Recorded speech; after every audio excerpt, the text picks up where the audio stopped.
Germans, what do they tell you at school about Adolf Hitler? We have Hitler at school right now. I'm from Germany. Well, they mostly talk about him very neutrally. We are studying how he seized power, started World War II, and so on. But when it comes to terrible things like the murder of millions of Jews, teachers tend to say how bad he was. In the 9th grade, I spent 6 months studying its history and the history of the Nazi regime. Now we are being taught this again in the second half of the 11th grade. So we know quite a lot about the Nazis, and in fact, the government really doesn't want us to forget about the violent past. We have Hitler at school right now. Wait, is he in your class or something? Yeah, I sometimes see him in the corridors between the Second and Third Reich. Think about it. In general, the Second World War and the Holocaust are touched upon several times during school. In 7th grade, in religion class, I read the diary of Anne Frank. In the 8th, 9th, and again in the 12th grade, the topic of Hitler's rise to power and the Holocaust is usually raised. However, some speeches or principles of the political system are analyzed during other lessons,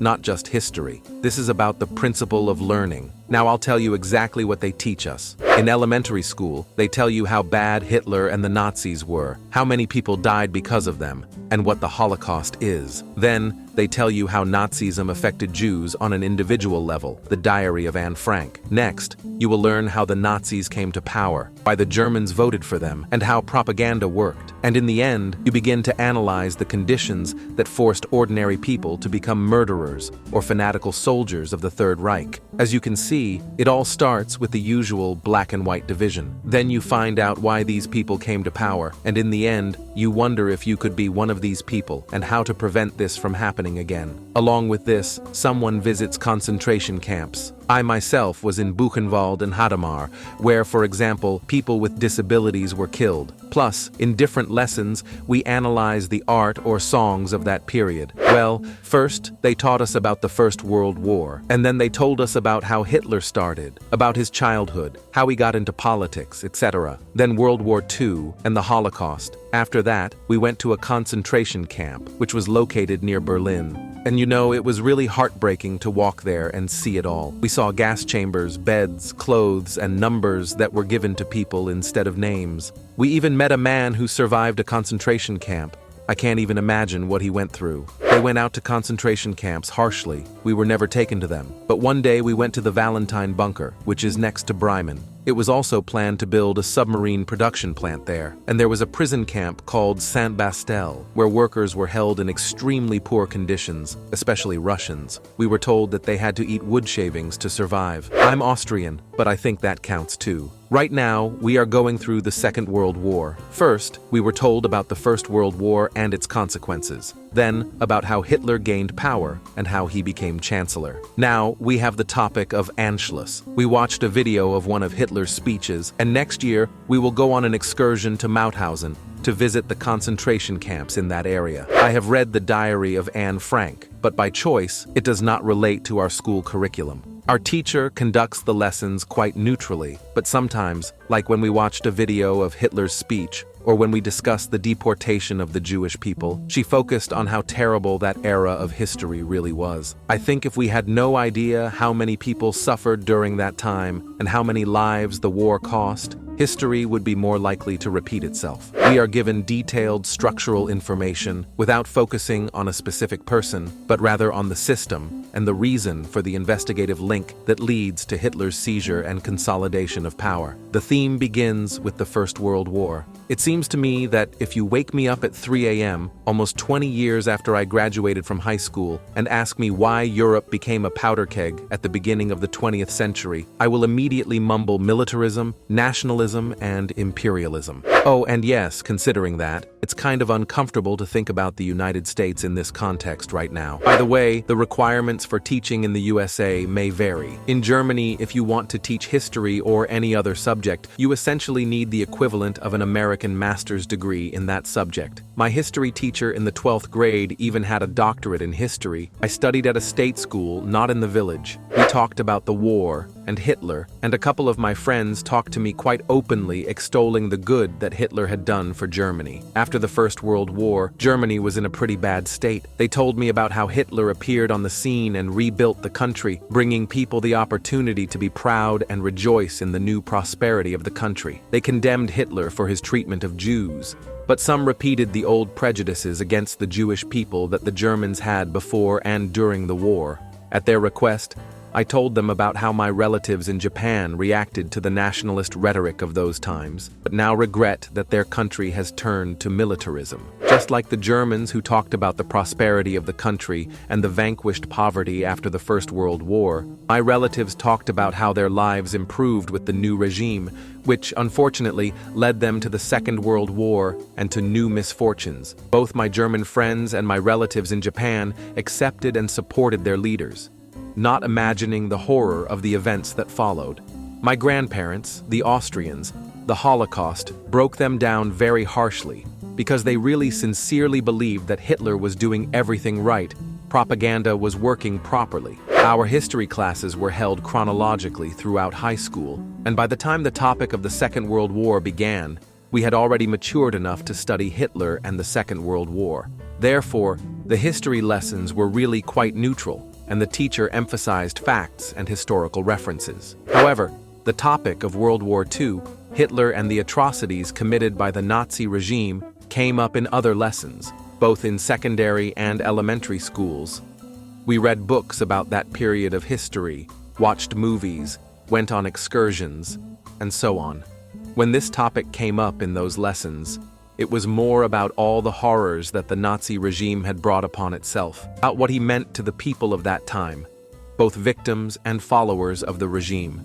We also tried to critically reflect and analyze why this could happen, and how to prevent such events from happening again. After all, the subtext of all these lessons was ethics, morality, human behavior, human flaws, inhumanity, awareness of our own shortcomings, and the responsibility that we all have to bear in order to understand what is happening, how it happens, and how to prevent something.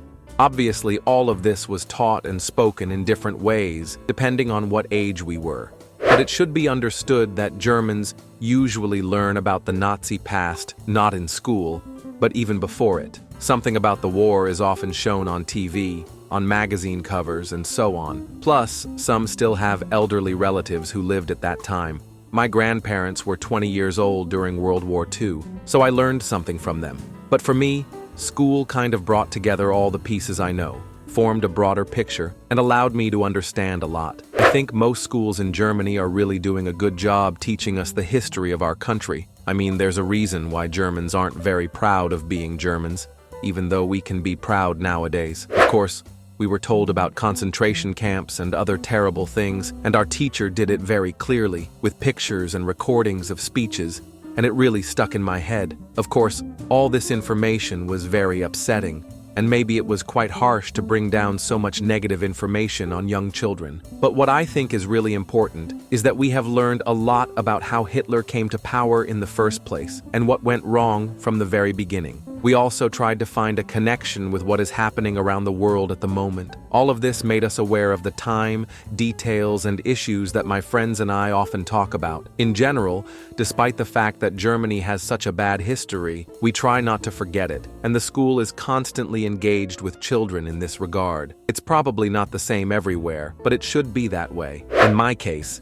we went through the topic of Hitler quite closely, and not only in history class, but also in ethics and philosophy classes, and not in 1 year, but during the entire time of secondary school from 5th to 13th grade. In history lessons, we were taught about the political structures that led to the First, and consequently, the Second World War. In philosophy, we talked about how we think we will behave in this mode. In ethics, we watched films like A Clockwork Orange and Experiment. Our school also went on an excursion to Dachau. It was terrifying, to put it mildly, but I think it's important for every German to visit a concentration camp at least once. There's no specific law or anything, but most of the schools I know organize trips with their senior students. You know, not only the school, but also our historical TV channels N24 and NTV make really a lot of documentaries about the Second World War. In every major city that I know, there are many museums,